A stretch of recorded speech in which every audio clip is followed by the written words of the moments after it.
आज का नाही मला उन्हाने लय मोठी अशी साथ दिली होती. आज का नाही रताळ्याचं शिकरण करण्यासाठी रताळ भाजण्यासाठी घातली. आज का नाही नागपंचमी होती, त्यासाठी देवपूजण्यासाठी सुरुवात केली. काही वेळा देवपूजन पण झाला आणि नागोबाची पूजा पण झाली. देवपूजा करून झाल्यानंतर जेवण्यासाठी बसले. जेवण करून झाल्यानंतर आपल्या कामाला सुरुवात झाली.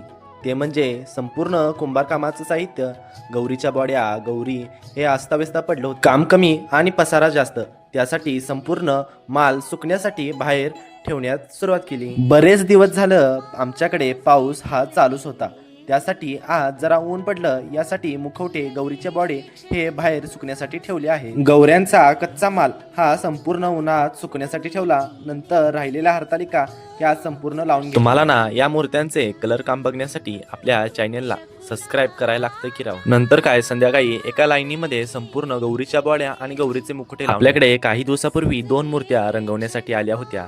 त्या मूर्त्या रंगून झाल्या आहेत. त्या मूर्त्या कशा दिसतात ते कमेंट बॉक्समध्ये नक्की सांगा.